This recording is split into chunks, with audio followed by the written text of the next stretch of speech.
Olá, muito boa noite. Estamos chegando ao vivo aqui no estúdio do Band Esportes para mais uma edição do nosso Supermotor, programa dos apaixonados, nós apaixonados por esporte a motor. Cara, e você sabe que às vezes quando a gente fala de paixão, né, amor pelo esporte a motor, amor por qualquer esporte, a gente lembra de pessoas que se envolvem um pouco além daquilo que é simplesmente a função. Este programa, do mesmo jeito que foi a transmissão da Fórmula 1 no último final de semana, homenagem para um amigo nosso, este programa também, a gente vai começar falando dele, do Cardim. O Du, gente, é daquelas pessoas que depois, infelizmente, do passamento dele no último sábado, a gente percebeu o quanto ele era amado. Ele era tão amado por todos que gostam de automobilismo quanto ele amava o esporte a motor. Participava dos programas, mandava muita mensagem aqui pra gente, participava lá no Sport TV e mais. Ele não ia só para grandes eventos, ele ia para todos os eventos de esporte a motor. E aí discutia com a gente sobre problemas de carburadores, sobre problemas de entrada de ar, aerodinâmica, falava de tudo, era um gasolina na essência. Du, com certeza você me visitou no sábado para me dizer tchau. Agora a gente vai dizer tchau para você. Jornalista, apaixonado como todos vocês, esse programa é em homenagem a ele. Do mesmo jeito que a gente vai fazer homenagem para os caras da Moto Velocidade, e afinal de contas, neste final de semana a gente vai ter Valência. Valência vai ser a última prova dessa temporada. E claro, para falar dessa corrida, além de lembrar da paixão e do amor pelo esporte a motor, a gente tem aqui o César Barros para conversar com a gente, contar do que vai ser essa última etapa do campeonato, se é que vale alguma coisa. A gente vai fazer contato também com o Eric Granado, que está lá na Europa, vai contar alguma coisa em relação ao campeonato que ele ganhou aqui no Brasil, mas principalmente projetar o que pode ser a categoria de motos elétricas. Elétricas, aliás, muito elétrica foi... elétrico, né? Final de semana em Interlagos. Cara, o Sérgio Berto está aqui, ele que é representante, diretor de prova junto ao pessoal da CBA, da FIA, trabalhou no final de semana lá em Interlagos com o pessoal da Porsche Cup e assistiu de camarote, talvez, essa discussão que foi uma das coisas mais efervescentes, não só aqui no Brasil, no mundo todo que cobre esporte a motor, e na transmissão das rádios do grupo Bandeirantes de Comunicação, que tem Alessandra Alves como uma das comentaristas. E é com ela que eu quero começar a polêmica. Além de, claro, tenho certeza que ela vai querer falar alguma coisa do Du. Que coisa, né? Que sacanagem ele ir embora agora. Ai, Celso, nem fala, mas ele tinha que ir embora no final de semana do GP do Brasil. Não é? A cara do Du, né? Fazer isso, né? Nossa, é o que você falou, né? As redes sociais inundadas de mensagens e fotos, e todo mundo tinha alguma coisa, alguma lembrança. A gente teve com o Du no começo do ano. Sim, em fevereiro. Né? Em fevereiro, foi nossa, uma noite maravilhosa, tarde e noite maravilhosa. E ele era aquele cara, como você falou, que ele participava das transmissões e tal. Como o Odinei Edson sempre costuma falar na transmissão, os ouvintes, eles participam, eles ajudam a gente. Sem dúvida. Agora, o Du, ele era muito mais do que um ouvinte. Ele era um cara que tinha de automobilismo muito mais do que a maioria das pessoas de automobilismo tem de idade, né? O cara que amava aquilo. E ele trazia informações e fotos. E aí todo mundo falava assim, nossa, não acredito que ele foi achar esse carro do Wilsinho, esse carro do Bird. E ele tinha, então eu tenho certeza. Ele foi no GP do Brasil, foi feliz porque foi ouvindo barulho de motor. Um barulhinho, né? É, um barulhinho. Você não gostou?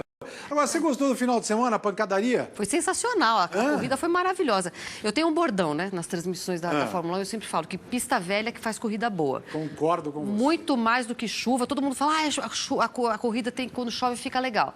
Mais ou menos. Pista boa é que faz a corrida ficar legal. E Interlagos é uma pista maravilhosa, todos os pilotos adoram, super desafiadora. E aí, além de tudo, né, teve disputa na pista e teve quebra-pau fora da pista também. E é bom para a gente ter essas imagens da corrida. Eu já quero colocar na conversa o Sérgio Berti, mas eu quero convidar você também para participar, usar a hashtag Supermotor. Vai lá no Twitter, conta o que você achou dessa corrida aí, porque o Berti, como diretor de prova, a gente até estava comentando, discutindo antes do programa de quem foi a culpa, de quem não foi a culpa, mas antes me fala. É em Interlagos que tem uma coisa especial, porque as corridas aqui são sempre legais, né? Boa noite, Berto. Boa noite a todos. É o que a Alessandra falou, né? Interlagos é o berço do automobilismo nacional, boa parte do automobilismo mundial. A gente percebe que o mundo vê Interlagos de uma forma diferente. Eu quero só aproveitar o gancho também, fazer um agradecimento público aqui a tudo aquilo que o Du Cardim ajudou a gente, né, dentro da comissão para preservar o Autódromo de Interlagos. Quase todos os documentos que nós apresentamos na Câmara Municipal foi ele que nos forneceu, ele tem um acervo muito grande disso, né? E Interlagos é o que é porque existem pessoas como o Du Cardim, né? Então, assim, toda essa proposta. E a corrida sempre tem essas emoções que nos agradam um pouquinho, né? A Alessandra estava falando aqui agora um pouquinho no começo, né, de outras brigas que já tivemos no automobilismo. Acho que as brigas ficaram mais amenas, né? Assim como as corridas ficaram muito burocráticas. Então... Até briga, né? Virou... Até isso, né? Exato. Mas na pista a decisão ainda é coisa de disputas mesmo. Eu acho que a disputa ali era uma disputa válida e se eu olhar com os olhos não de quem estava disputando, não de quem estava defendendo uma posição primeiro colocado, eu fico pensando se aquele acidente acontecesse com alguém disputando uma posição qualquer, será que haveria realmente uma punição? Será que realmente o Max errou? Eu vi que ele usou o traçado certinho, ele foi até quase fora da zebra. O Max não, desculpa, o Ocon. Uhum. Eu acho que o Max foi muito otimista por conta de ser o líder e não imaginando que o Ocon estava recuperando uma volta, né? Pois é, mas você sabe que César Barros tem uma posição diferente da nossa. A gente até discutiu bastante antes do programa. Parte dessa discussão está lá no Instagram. E aí, César? A posição que você colocou é interessante, porque, afinal de contas, o líder tem de ter alguma prioridade. Boa noite. Boa noite. A gente até deu uma discutida lá. Eu acho assim, o Ocon errou, mas o Verstappen vacilou, né? Eu acho que... Eu vou contra o que o Sérgio fala, eu acho que tem que favorecer o líder. Você sendo retardatário, por mais que você esteja rápido, tá bom, passe num lugar que você não vai trazer nenhum problema ao líder. Afinal de contas, ele é o líder. Você tem que respeitar. Por mais que você esteja mais rápido, tudo, essa é a minha posição. Claro, opinião tem várias, essa é a minha opinião. Mas eu acho que o Ocon foi abusado, aquela velha história de passar por fora, né, o líder ainda, né? Não é só líder, né? Eles têm uma rincha na Fórmula 3, né? Eles têm uma história de rivalidade entre eles, que jamais o Verstappen ia deixar o Ocon passar, ainda mais sendo um retardatário, né? Nunca que ele ia deixar. Ainda mais eles tendo essa rixa. Ainda mais tendo essa rixa. Porque a gente viu no próprio dia, no dia seguinte, muita gente falando que o Ocon fez isso porque ele é piloto Mercedes, ele quer cavar a vaga dele na Mercedes para favorecer o Hamilton. Aí eu já acho que é um pouco de exagero, até porque no calor da corrida e tudo mais, eu acho que sim, a rixa anterior, sim, não, aqui você não vai passar. Não, eu não, né? Eu tô mais rápido, eu tenho o direito de tirar essa volta. Eu acho que a ideia foi essa. Agora, eu acho que o Verstappen, ele tem alguns comportamentos que às vezes me lembram muito o Hamilton no começo de carreira. O Hamilton perdeu, o Hamilton chegou agora à sua vitória de número 72, né? É possível, eu acho muito provável até que ele vá buscar as 91 vitórias do Schumacher, mas eu fico pensando que o Hamilton poderia ter até mais vitórias se ele não vacilasse tanto no começo da carreira como o Verstappen fez. Eu lembro de pelo menos 2 corridas que ele perdeu assim. A China, em 2007, que ele poderia ter sido campeão, depois teve até aquela piada, né? O Hamilton não foi campeão nem aqui nem na China, né? Porque ele acabou perdendo. E Bélgica 2008 também, uma corrida que ele acabou sendo desclassificado, ganhou a prova, recebeu uma punição depois e acabou perdendo a vitória. Mas por quê? Afoito, achando que podia demais. Até o nosso ídolo aqui, quantas corridas o Ayrton Senna não perdeu por causa disso? A gente falando assim, rápido, teve pelo menos 2 corridas. Aqui em São Paulo, em 90, no primeiro GP do Brasil, quando voltou para São Paulo, ele perdeu ultrapassando o Nakajima. Exato. No bico de pato. E também lá na Europa, várias outras corridas. Tem uma famosa do Schlesser, que estava na frente dele, retardatário, ele foi se enroscar com o cara e passou por cima do cara. Monza 88, foi a única corrida não vencida pela McLaren naquele ano. Pois é, e o pior, né, era exatamente isso que você falou, quer dizer, com um carro dominador. Você tem o carro para ganhar a corrida, não é uma coisa que você está disputando, não. Você tem, dá para fazer recorde, estabelecer e ficar tranquilo. Não, o cara vai lá e baba na gravata, faz meleca mesmo, né? Como o Verstappen aí. Agora é o seguinte, na minha opinião, o Ocon, se ele está rápido, ele tem mais é que passar.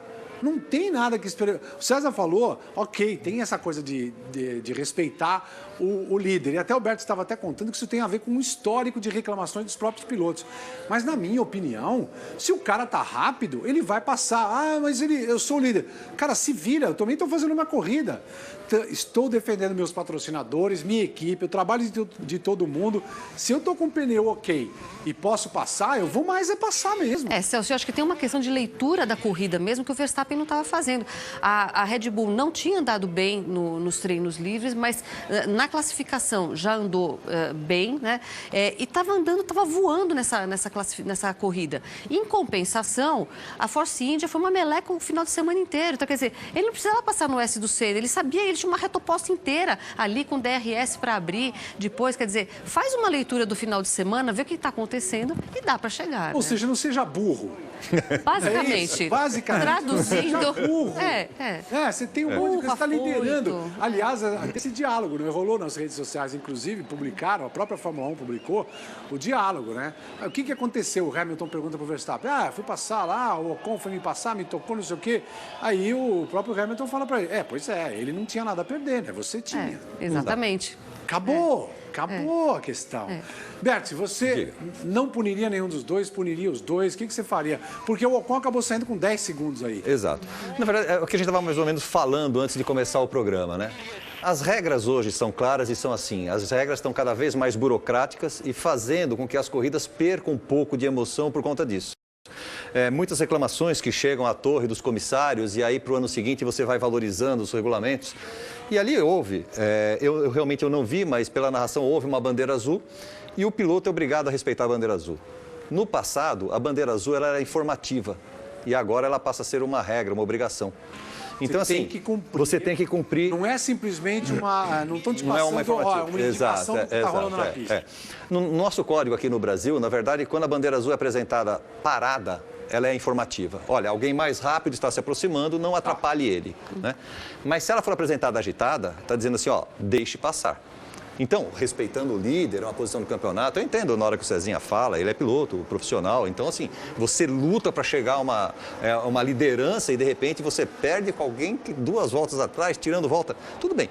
Mas para quem gosta de corrida, corrida é corrida, é na pista que se decide. Pois é. E eu falo, nós somos da antiga, eu sou da antiga, eu sou o mais antigo aqui, e eu falo, a decisão era na pista o tempo todo, a decisão era lá. E quanto muito você informava, olha, alguém mais rápido está se aproximando, mas você está fazendo a sua própria corrida. Eu falo, uma corrida onde nós temos 20 carros, não é uma corrida que está acontecendo, são 20 corridas diferentes, cada um defendendo a sua. E tem a luta para o cara não ser o último.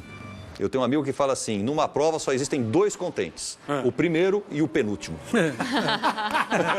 Verdade. O penúltimo, essa eu não tinha ainda. A gente sempre falava que o segundo é o primeiro entre os perdedores, né? Mas o penúltimo tem esse lado, adorei isso. O penúltimo é o cara feliz. É o cara que não perdeu. Não, fui o último. Exato, o primeiro e o penúltimo são os 2 contentes numa prova. E o cara que não tomou volta, é verdade. Vou adotar essa, isso viu? mesmo. Vou adotar. Agora, tem muito mimimi a ponto de mudar a regra, é isso que você está dizendo? Não, na verdade, assim, as reclamações acontecem, né? Hoje, a torre da direção de prova com os comissários, ela é muito sutil, ela é muito aberta a que os pilotos se apresentem as formas de reclamações. E por conta dessas reclamações, os regulamentos vêm evoluindo. Né? São reclamações não só de disputa, mas de preservação de campeonato, de patrocinadores. Existe um monte de interesse colocado no meio. As provas, hoje em dia, um automobilismo, um autódromo, ele é um centro de negócios além da competição. Então, todos esses interesses devem ser reconhecidos. E os regulamentos buscam preservar isso de uma forma saudável. Só que, com isso, as corridas vão ficando burocráticas. Então, eu falo, muitas vezes as pessoas perguntam para mim, Sérgio, às vezes assisti uma prova fora da tela, né? E eles perguntam para mim, Sérgio, você acha que aquela largada, o diretor de prova fez correto em largar com safety car? Você acha que ele não foi muito conservador, né? E eu falo, eu acho que não tem que largar com safety car, tem que soltar os carros lá. Mas e se você fosse o diretor? Eu largaria com safety car. Cara, temos que ser sensato, né? Pronto, né? Quando eu estou lá dentro, cara, eu vou preservar a prova dentro do regulamento, dentro daquilo que se coloca e tentar preservar todos os interesses, porque é um centro de negócios, é uma promoção, a prova é promoção, um centro promotor de produtos e uma série de coisas. Agora, é óbvio que, né, quem vem lá de trás, comecei com bandeirinha em 1975, né? Nós não tínhamos nem rádio comunicador com a direção de provas. Nós anotávamos as ocorrências de pista numa prancheta e depois entregávamos para o diretor. Aí ele ia avaliar. Depois da prova.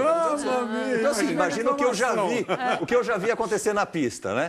Então eu como espectador, falo, não, deixa rolar, a competição é na pista. Agora, como o diretor de provas, eu entendo tudo isso e falo, esse momento, a atualidade é assim. E assim talvez deva ser. Perde-se um pouco a emoção, mas é assim que é. E foi o que aconteceu, a penalização do Ocon ali. Pois é, inclusive na participação do nosso internauta aqui, a gente está vendo a hashtag Supermotor, que você pode mandar também. Eu estou vendo aqui que o Luiz Lira mandou, foi uma pena para o Verstappen, porque no meio do caminho tinha um ocão. Ah, boa. Que veio para cima dele, tinha uma cabeça oca no meio do caminho. Na minha opinião, podia chegar na reta oposta e passar o Ocon, disse o Ivan Miranda. Isso, deve ser. O Lira, e o Eric Grosso falou, não é burro, não. O cara é ousado, justifica o ingresso pago pelo público. Boa, Eric. Com certeza, Boa, Eric. Com certeza. E eu acho ele é o grande show da Fórmula 1 ultimamente. Mas nesse caso... Ele foi burro.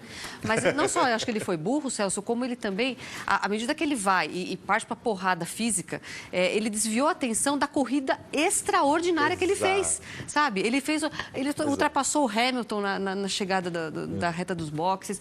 Ele fez uma corrida maravilhosa, só que aí ele desviou a atenção para uma conduta antidesportiva. O Ibope foi para outra coisa.